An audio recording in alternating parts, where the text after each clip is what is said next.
আমাদের দেশের চরমপন্থী সাম্প্রদায়িক মোল্লা মুন্সি ও ধর্মান্ধরা পিনাকি ভট্টাচার্যের এক কথায় অন্ধভক্ত। একটা দেশে এত পরিমাণ অন্ধভক্ত থাকতে পারে তা জেনে যে কেউ অবাক হতে বাধ্য।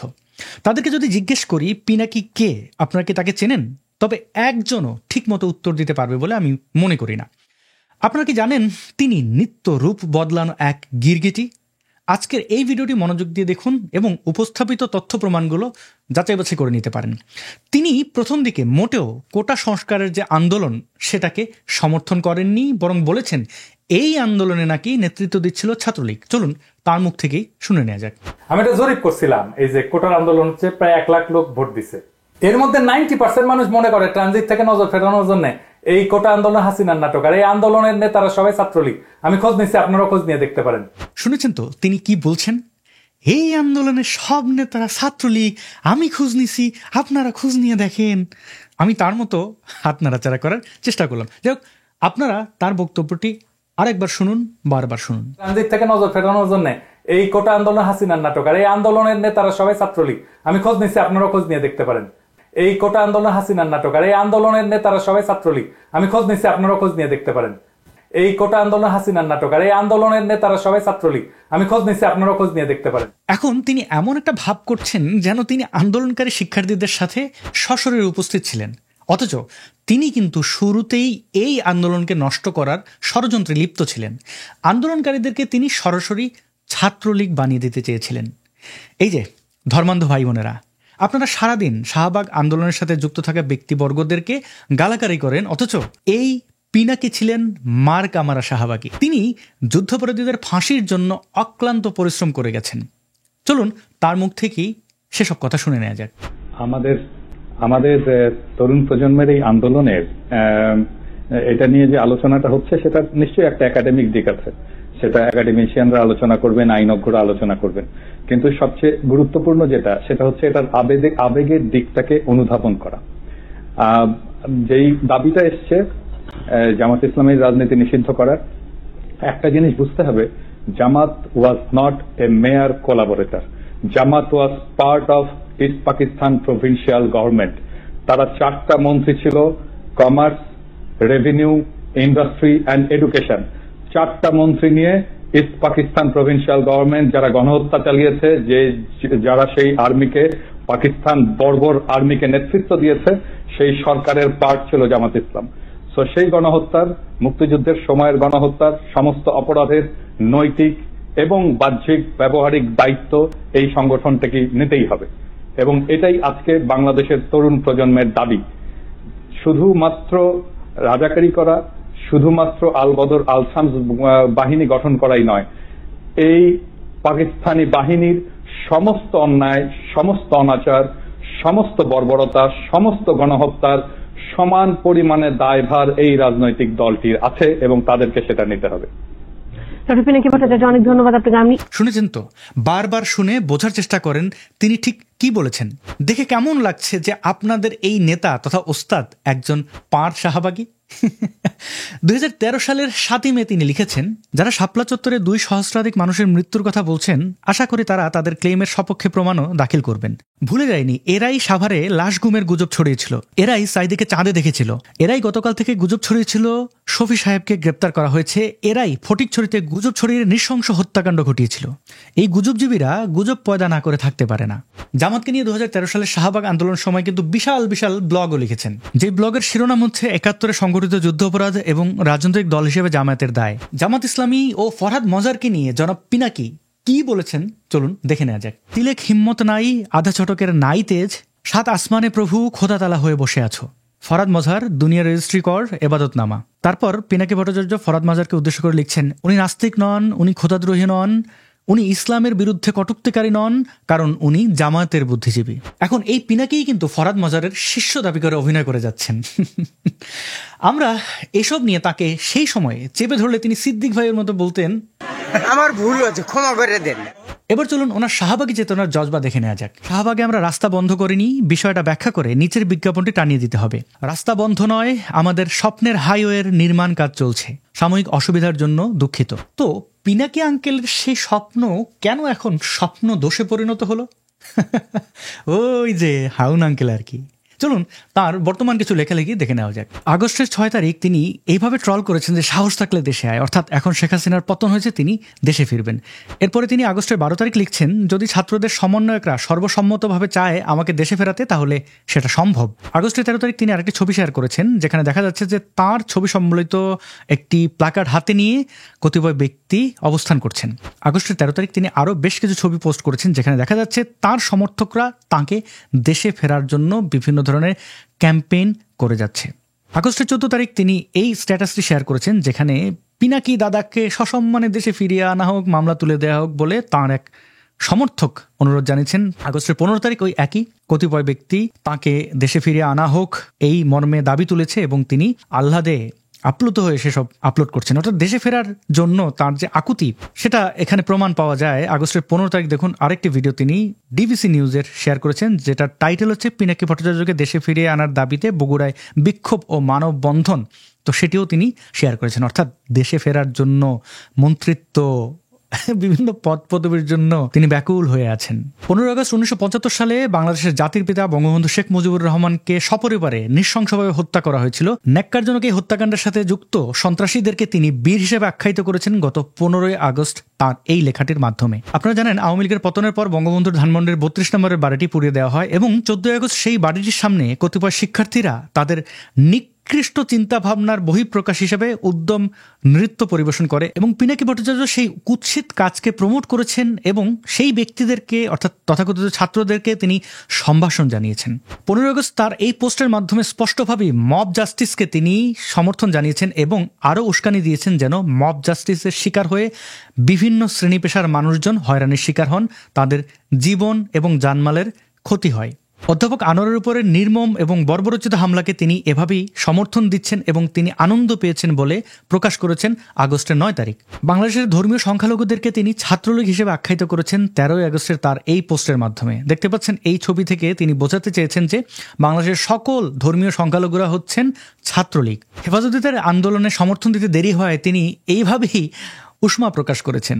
তিনি নিজেই এমন একটা কোম্পানিতে চাকরি করেন এবং প্রাউডলি তার বিভিন্ন পোস্টে সেটা উল্লেখ করেন যেই কোম্পানির বিরুদ্ধে অভিযোগ রয়েছে ইসরায়েলকে পৃষ্ঠপোষকতা করার, অর্থ দিয়ে সাহায্য করার, এবং সেই ব্যক্তি আবার ইসরায়েলের বিরুদ্ধে এইভাবেই প্রোপাগান্ডা চালাচ্ছেন। দর্শক বন্ধুদের অনুরোধ করব এই ভিডিওটি এখানে পজ করে পিনাকি ভট্টাচার্যের 11 আগস্টে শেয়ার করা এই পোস্টটি পড়বেন এবং এটা কিভাবে সম্ভব তা কমেন্ট করে জানাবেন। 11 আগস্ট তিনি লিখছেন, আমি পিনাকি ভট্টাচার্য সংখ্যালঘু নই, আমি গর্বিত বাংলাদেশি হিন্দু, আমি সমগ্র বাংলাদেশি জনগণের অংশ, আমি সংখ্যালঘুর প্রতিনিধিও নই, আমি বাংলাদেশের সমস্ত মানুষের কণ্ঠস্বর।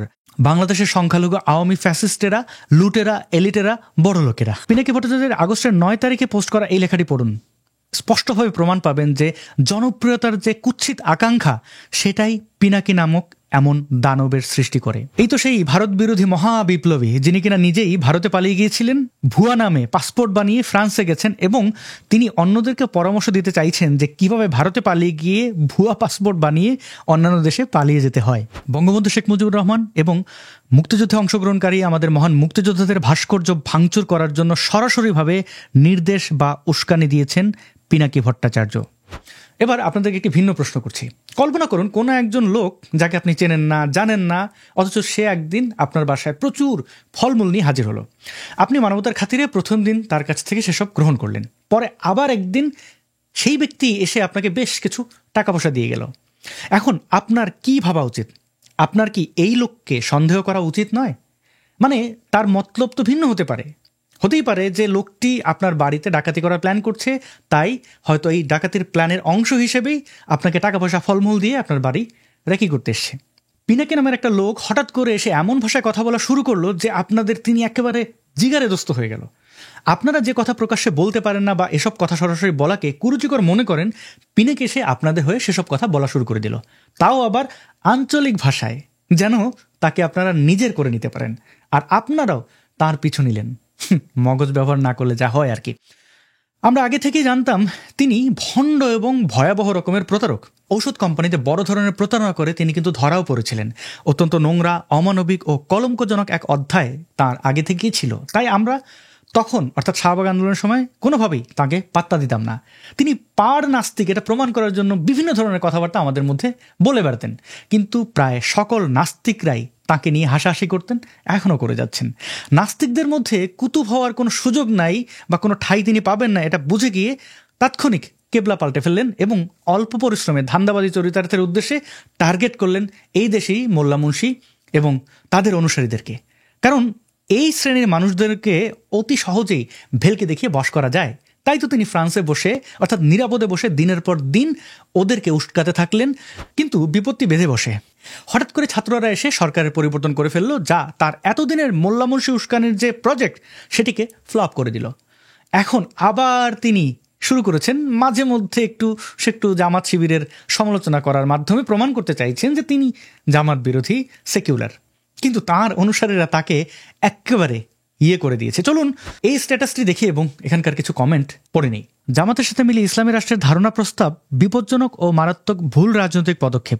বাংলাদেশ আওয়ামী লীগের পুনর্বাসন, পুনরুজ্জীবনে মুক্তিযুদ্ধের স্মৃতি, গণহত্যার দায়, রাজনৈতিক বিরোধিতা ইত্যাদি নিয়ে জামাতের ভূমিকা নিয়ে সমাজের মধ্যশ্রেণীর প্রভাবশালী একটা অংশের যে ভয় ও বিরাগ, আওয়ামী লীগ তার রাজনৈতিক পুঁজি সংগ্রহে কাজে লাগায় তার পোয়াবারও হবে। ইন্ডিয়ার জন্য এই উপহার মেঘ না চাইতেই বৃষ্টি।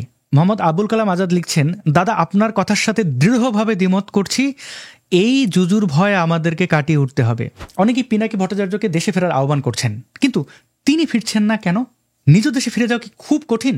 পাসপোর্ট না থাকলে বা কাগজপত্রে কোনো ঝামেলা থাকলেও কিন্তু প্রায় সকল বাংলাদেশিরাই ইচ্ছে করলে নিজ দেশে ফিরে যেতে পারেন, মাতৃভূমিতে ফিরে যেতে পারেন, কিন্তু পারেন না শুধু আমাদের পিনাকি আঙ্কেল। তিনি অবৈধভাবে ভারতে ঢুকে সে দেশে ভুয়া নামে পাসপোর্ট বানিয়ে ফ্রান্সে গিয়েছিলেন বলে একাধিক সূত্র নিশ্চিত করেছে। এমনকি তিনি তার লেখা বা বক্তব্যেও বহু সময় সেসবের ইঙ্গিত দিয়েছেন, কিন্তু এখন তিনি নাকি দেশে ফিরে যেতে পারছেন না।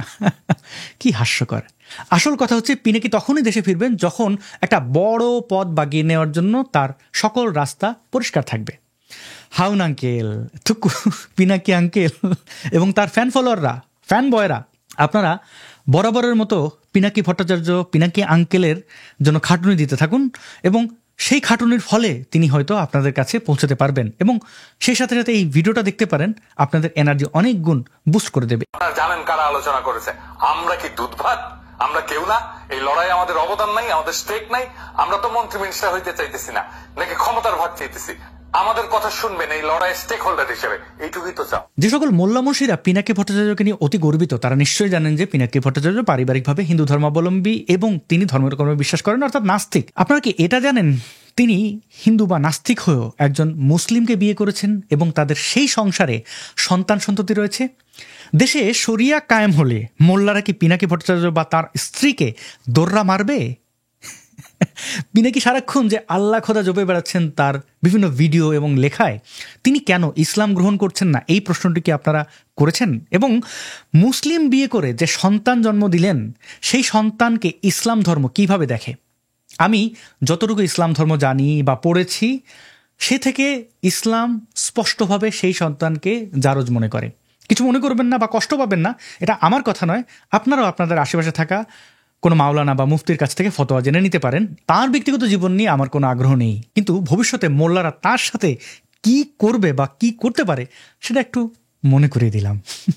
ওদিকে পিনাকি আঙ্কেল তো মন্ত্রী হওয়ার স্বপ্ন দেখছেন। এই যে আপনারা পিনাকি ভট্টাচার্যের ফ্যান বয়রা কি করবেন বলে ভাবছেন? তাকে ছাড়া জান্নাতে যেতে যে খুব কষ্ট আপনাদের হবে, সেটা তো আপনারা জানান দিয়েছেন পিনাকি ভট্টাচার্যের বিভিন্ন ভিডিওতে কমেন্ট করে, দাদা আপনাকে ছাড়া জান্নাতে যেতে হবে, আহা কি কষ্ট। যাক, জান্নাত যেহেতু আপনাদের হাতে নাই, মানে ওটার নিয়ন্ত্রণ পিনাকি ভট্টাচার্য ইসলাম এখনও গ্রহণ করেন নাই, কবে করবেন তাও জানেন না, কিন্তু আপনারা আপাতত একটা কাজ করতে পারেন, দুনিয়াটা নিয়ে ভাবেন। পিনাকি ভট্টাচার্যকে একটা মন্ত্রিত্ব দেন, হ্যাঁ, তাহলে দুনিয়া এবং আখেরাত দুই দিকেই আপনারা খুশি থাকবেন। অবশ্য চুপি চুপি একটা পরামর্শ আপনাদের দিচ্ছি, পিনাকি যে লেভেলের গিরগিটি, তাতে তাকে একটু চাপাচাপি করলেই তিনি কিছুদিনের জন্য হলেও ইসলাম কবুল করে নেবেন। দেখেন আপনাদের পিনাকি দাদার সাথে জান্নাতে যাওয়া যায় কিনা এবং সেখানে গিয়ে হুর নিয়ে খেলাধুলা একসাথে করা যায় কিনা, ভাগাভাগি করা যায় কিনা, সেটা আপনাদের বিবেচনায় রাখার জন্য অনুরোধ করছি।